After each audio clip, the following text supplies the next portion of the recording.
Jean-Claude Crevier est une petite école spécialisée qui accueille une cinquantaine d'élèves âgés entre 12 et 21 ans. La majorité de nos élèves présentent un trouble dans le spectre de l'autisme, un trouble neurodéveloppemental complexe, ainsi que certaines conditions associées comme un trouble de modulation sensorielle, une déficience intellectuelle, un trouble du langage et des particularités importantes en ce qui concerne l'anxiété. Une des forces de notre école est sans aucun doute sa grande multidisciplinarité. Bien entendu, on travaille main dans la main avec les parents, qui sont nos plus précieux partenaires. Comme plusieurs de nos élèves ont des services à l'extérieur de l'école, on collabore étroitement avec les professionnels de la santé, médecins, pédopsychiatres, le CIS de la Naudière, les intervenants de la Myriade, ainsi que plusieurs organismes communautaires comme la Société de l'autisme et les Amis de la déficience intellectuelle.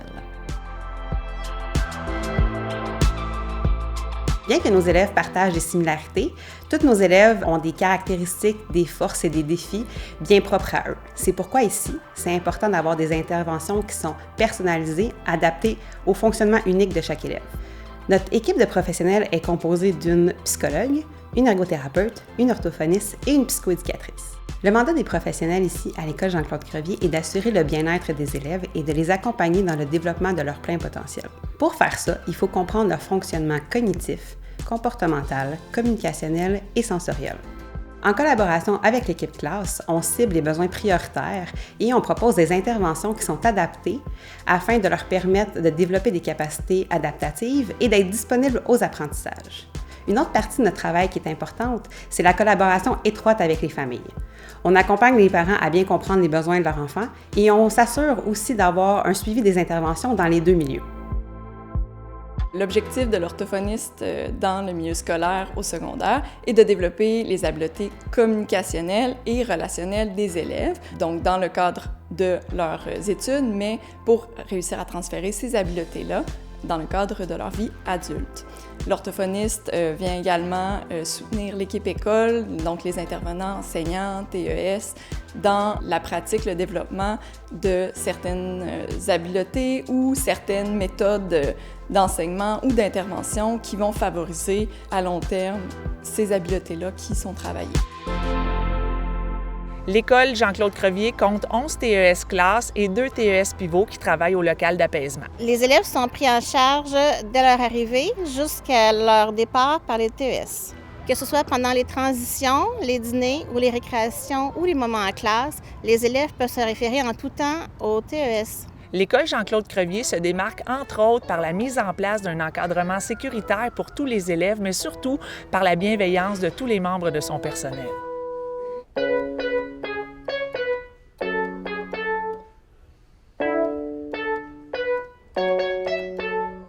Je suis enseignante en adaptation scolaire dans la classe dite académique de Jean-Claude Crevier. Académique parce qu'ici, on suit le programme de formation de l'École québécoise, mais bien sûr, c'est adapté, modifié là, selon les capacités des élèves.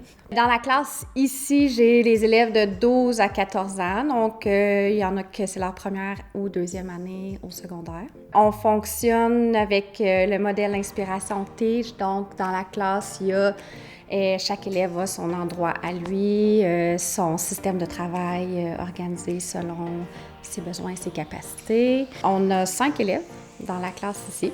J'ai une éducatrice aussi spécialisée qui travaille avec moi dans la classe, ce qui nous permet généralement de faire tous les enseignements en sous-groupe ou de façon individualisée.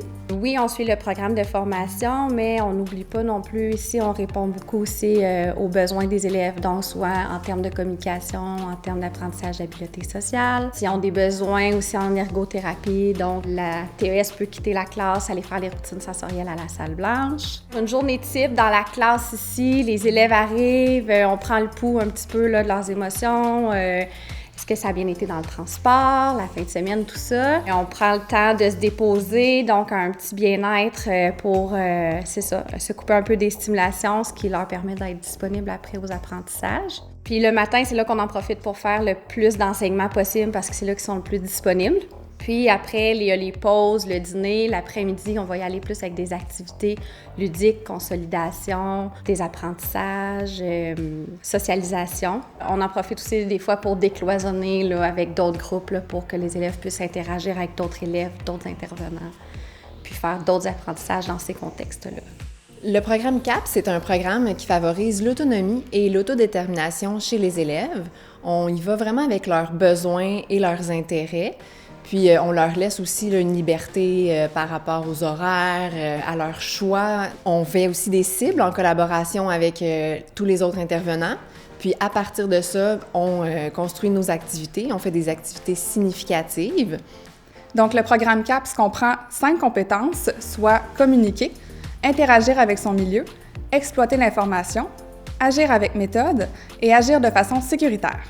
Donc, comme activité significative, on utilise le contexte du déjeuner en classe. Ça les amène à développer leur goût, à faire des choix et à travailler certaines habiletés relatives à la cuisine. Donc, en ce sens-là, on conçoit avec les élèves des repas et des collations qui sont simples.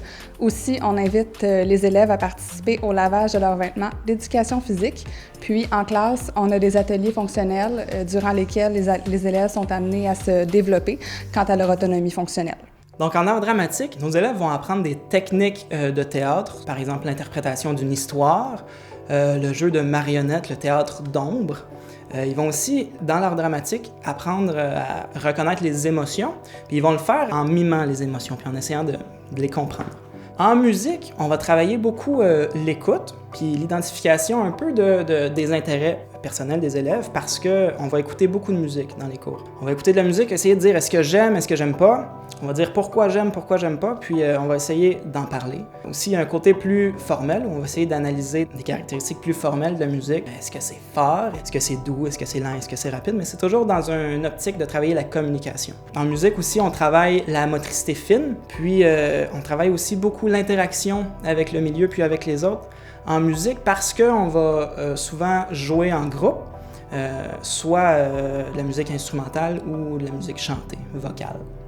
Donc après tout ce beau travail-là, les élèves vont avoir acquis plusieurs compétences, acquis ou travaillé plusieurs compétences qu'ils avaient déjà, mais on va pouvoir mettre de l'avant ces compétences-là à travers plusieurs projets artistiques. Il y a 2 ans, on a fait un album musical, on a enregistré un album musical. La semaine passée, dans le cadre de leur cours d'art dramatique, les élèves ont construit des marionnettes, puis ils vont pouvoir éventuellement là, faire des projets avec leurs propres marionnettes.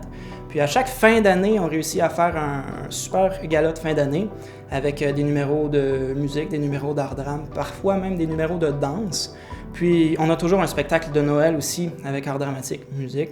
Je pense que notre école est particulièrement riche artistiquement, puis c'est vraiment bénéfique pour nos élèves.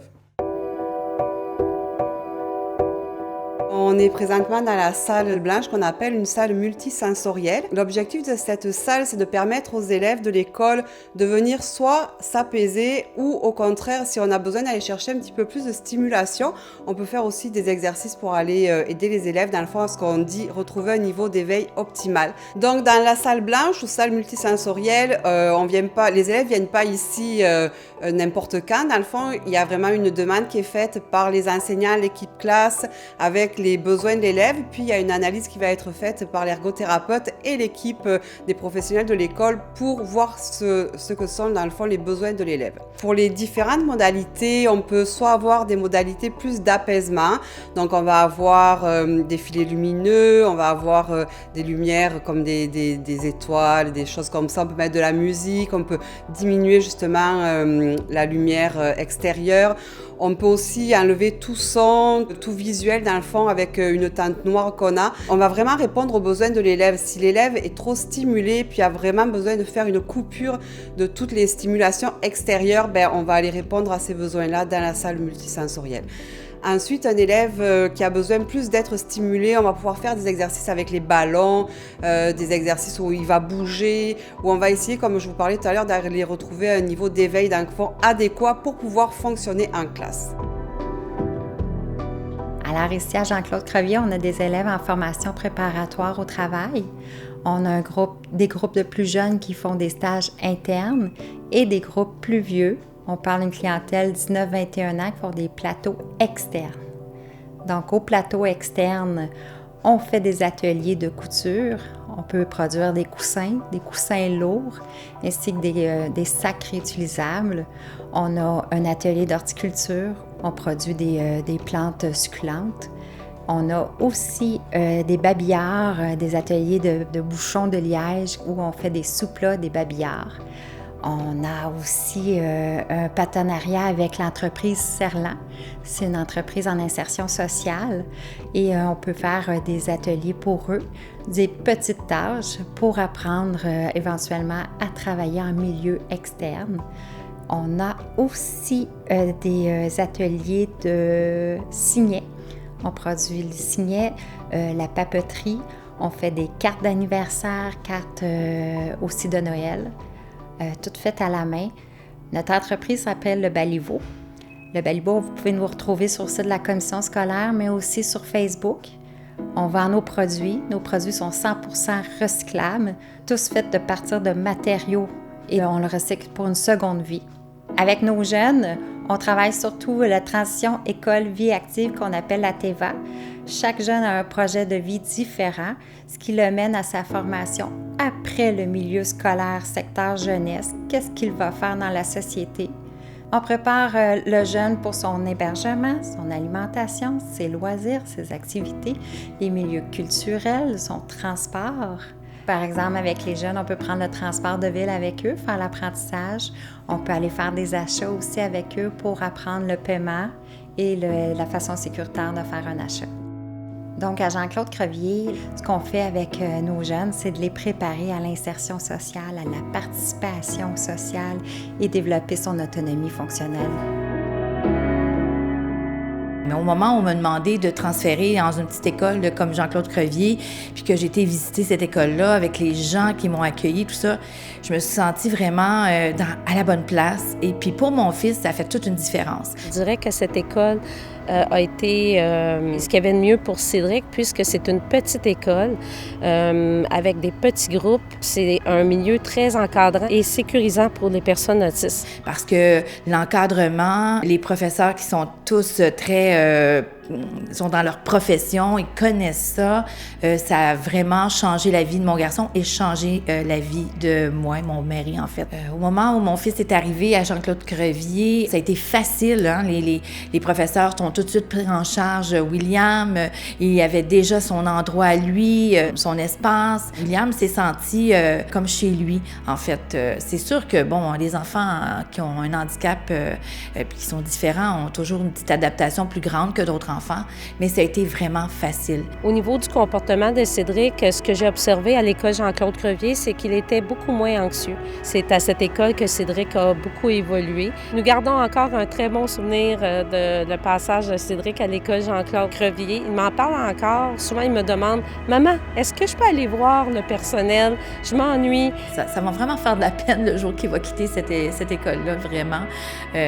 Donc, oui, je suis très heureuse qu'il soit ici, mon fils.